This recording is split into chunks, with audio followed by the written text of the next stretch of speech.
আসসালামু আলাইকুম। সবাই কেমন আছেন? আশা করি সবাই ভালো আছেন। আজ আমি রান্না করে দেখাবো পালং পনির। তো চলুন পালং পনিরের রেসিপিটা একটু দেখে আসি। তো এর জন্য আমি এখানে পনির নিয়েছি, আর এটা হচ্ছে হোমমেড পনির।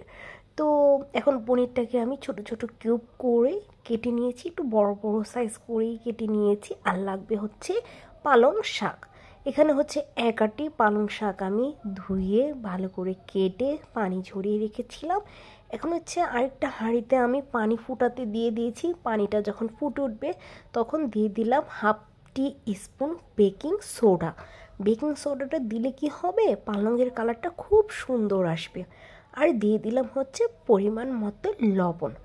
এখন দিয়ে দিব হচ্ছে আমি পালং শাকগুলো জাস্ট একটু সিদ্ধ করে নিতে হবে। সিদ্ধ করতে পালং শাক বেশি একটা সময় লাগে না, জাস্ট হচ্ছে 3 থেকে 4 মিনিটের ভিতরে কিন্তু পালং শাকটা খুব সুন্দর সিদ্ধ হয়ে যাবে।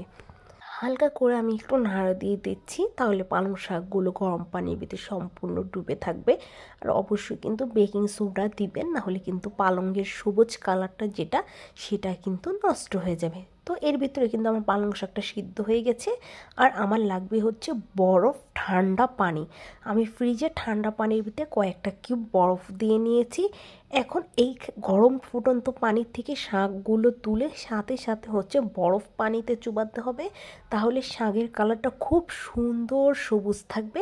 না হলে কিন্তু হচ্ছে এই শাকের কালারটা নষ্ট হয়ে যাবে। দেখতেই পাচ্ছেন বরফ পানিতে দেওয়ার সাথে সাথে কি সুন্দর সবুজ কালার চলে আসছে। আর এটা দেখেন, এটা কিন্তু একটু হলুদ হলুদ টাইপের। তো বরফ পানিতে দিলে খুব সুন্দর যে সবুজ কালারটা একদম সেটা চলে আসবে।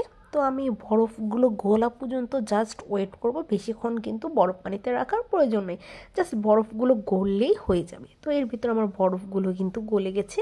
এখন হাত দিয়ে একটু চেপে চেপে এক্সট্রা যে পানিটা আছে সেই পানিটা আমি ফেলে শাকগুলো নিব। আর দেখেন শাকগুলো কি সুন্দর চকচকে করতেছে, মনে হচ্ছে যে আমি তেল দিয়েছি। আসলে কিন্তু এখানে তো দেখতেই পেয়েছেন লবণ আর বেকিং সোডা ছাড়া আর কিছুই দেওয়া হয়নি, জাস্ট ঠান্ডা পানিতে দেওয়ার কারণে শাকগুলো খুব একদম চকচকে ভাব।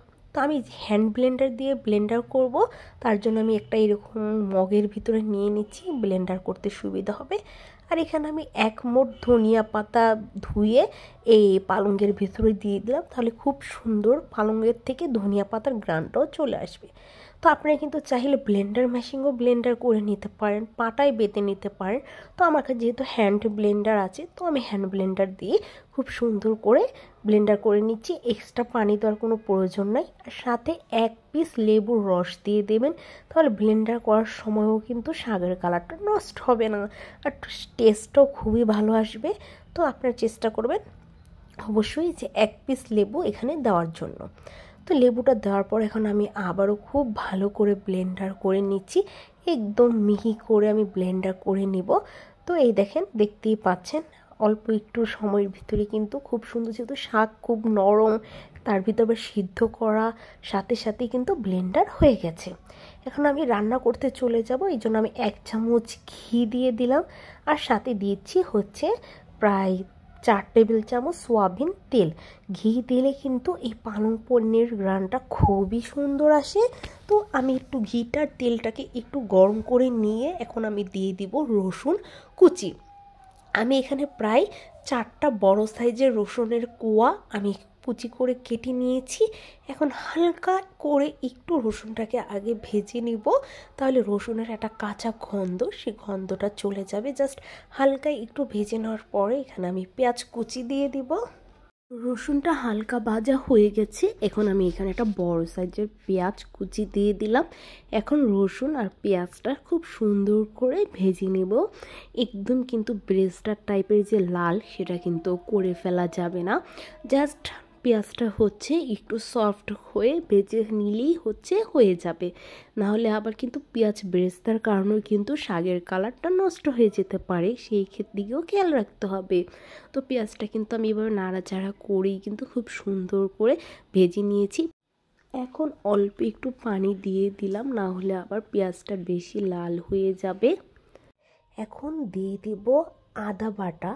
এখানে হচ্ছে আমি হাফ টি স্পুন আদা বাটা দিয়ে দিলাম। আদা বাটাটা হালকা একটু মশলার সাথে ভেজে নিয়ে আমি গুঁড়া মশলা দিয়ে দিব। নিয়েছি ধনিয়া, জিরা, হলুদ আর লবণ, সবগুলো আমি হাফ টি স্পুন করে গুঁড়া মশলা নিয়েছি। এখানে হচ্ছে মরিচ গুঁড়ো যাবে না, কাঁচা মরিচ ব্যবহার করতে হবে। তো খুব সুন্দর করে মশলাটাকে এখন আদা রসুন বাটা সাথে সবগুলোকে ভালো করে একটু কষিয়ে নিতে হবে। মশলাটা কষানো হয়ে গেলে পালং শাকটা যে আমি পেস্ট করে রেখেছিলাম সেই পালং শাকটা আমি দিয়ে দিলাম। আর হচ্ছে অল্প একটু ওই মগটা ধুয়ে পানি দিয়ে দিলাম। এখন পালং শাকটাকে মশলার সাথে খুব ভালো করে একটু কষিয়ে নিব, কারণ পালং শাকটা কিন্তু আমার আগে থেকে সিদ্ধ করা। জাস্ট একটু এটা কষিয়ে নিলেই হয়ে যাবে মশলার সাথে। আর তেলটা উপরে চলে আসলে কিন্তু রান্নাটা হয়ে যাবে। এখানে কিন্তু আর বেশি একটা রান্না করার দরকার নাই। পালং শাকটা দেওয়ার পর জাস্ট হচ্ছে 3 থেকে 4 মিনিট একটু ভালো করে জাল দিয়ে নিলেই হচ্ছে খুব সুন্দর কষানো হয়ে যাবে। এর ভিতরে কিন্তু আমি 4-5টা কাঁচামরিচ দিয়ে দিয়েছি। আপনারা যদি ঝাল বেশি পছন্দ করেন, যখন পালং শাকটা হচ্ছে ব্লেন্ডার করবেন তখনই কিন্তু সাথে 2-3টা কাঁচামরিচও ব্লেন্ডার করে নেবেন। আমি হচ্ছে আলাম কাঁচামরিচই দিয়ে দিলাম। তো এই যে দেখতেই পাচ্ছেন খুব সুন্দর কিন্তু কষানো হয়ে গেছে, উপর থেকে খুব সুন্দর তেলও চলে আসছে। এখন আমি কেটে রাখা যে পনিরগুলো, সেই পনিরগুলো আমি এখন দিয়ে দিব। পনির দিয়ে কিন্তু বেশিক্ষণ রান্না করা যাবে না, তাহলে পনিরগুলো হচ্ছে আবার গলে যাবে। পনিরটা দেওয়ার পর হচ্ছে জাস্ট 2 থেকে 3 মিনিট একটু রান্না করেই চুলাটা অফ করে দিতে হবে, নাহলে কিন্তু পনিরগুলো মেল্ট হয়ে যাবে। তাহলে পনিরগুলো আপনারা হচ্ছে আস্তে আস্তে খেতে পারবেন না। আর এই পনিরটা কিন্তু এই শাকের সাথে আস্তে আস্তে খেতেই কিন্তু বেশি টেস্ট লাগে। তো দেখতেই পাচ্ছেন আমার পনিরগুলো কিন্তু এখন গলে যাচ্ছে। তো আমি এখন একটু সাথে সাথে চুলাটা অফ করে দিব। পনির পালং রান্নাটা কিন্তু আমার পুরোপুরি রেডি। আপনাদের কাছে এই রেসিপিটা কেমন লাগলো? খেতে কিন্তু খুবই মজা। এটা হচ্ছে একটা ইন্ডিয়ান রেসিপি। তো আমার কাছে ইন্ডিয়ায় গিয়ে এটা খেতে খুবই ভালো লেগেছে, তো ওই হিসাবেই হচ্ছে আমার ট্রাই করা। আপনারাও চাইলে একবার ট্রাই করে দেখতে পারেন। আল্লাহ হাফিজ।